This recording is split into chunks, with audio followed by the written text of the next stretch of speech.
It is the Commissioner, Mike Morreale, in the building. Mike, thanks for taking the time to join us.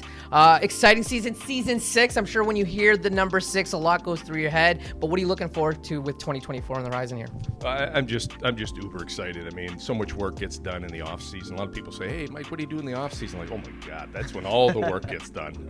So this is kind of the time where, everyone's a little anxious, getting ready for the tip-off, teams and us included.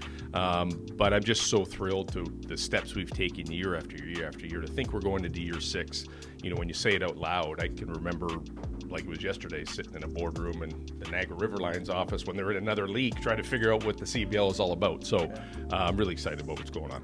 What is the reaction from you when you see that, guys kind of changing teams? Do you think there's like rivalries that end up happening because of that? And I guess just generally, what's your outlook on guys moving teams like that? It's exciting. There's 2 ways to look at it. Sometimes you like to create, a team where there's consistency and you have year over year, but these guys are kind of jockeying for the new CEBL, right? The CEBL has changed from a 16 league in 2019 to a 7 to a 10 to now reconfigured into East and West. So I think the guys that are more veteran, like the Cadre Grays and et cetera, are looking for maybe a home where they feel like, okay, this is the next part of my career. So that's exciting. And then new blood is always good, right? Having consistency on a team level is great. Having consistency in the league is great. So even though these guys may move teams, they're still part of the CEBL. They're still fabric of the CEBL, especially the Canadian talent. That's very important. But when I look at the little things that we do to kind of keep the league, front and center, we've done a lot of stuff this year that we haven't really talked about. So the salary cap went up 25%. We expanded the rosters up to 12 if teams choose to carry more players. They don't have to. We created a situation on the developmental players side where you can have, or teams can have a maximum of 3 players play on the roster. It doesn't hit the cap. So now you have 7 players that fit under a larger cap. So the per game average salary will go up. Our maximum salary on a per game basis went up. So all of these things really just help the teams attract more players, better players, more quality players, gives them more flexibility in how they use their salary cap.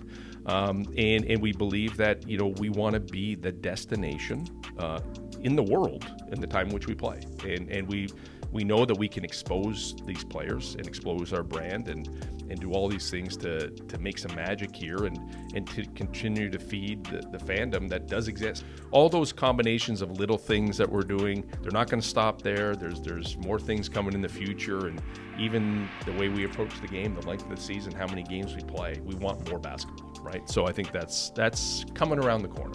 CBC just reported that there's going to be a WNBA team coming to Toronto 2026. What does that do for the outlook of basketball moving forward in this country? And could there potentially be a professional women's league right here in Canada?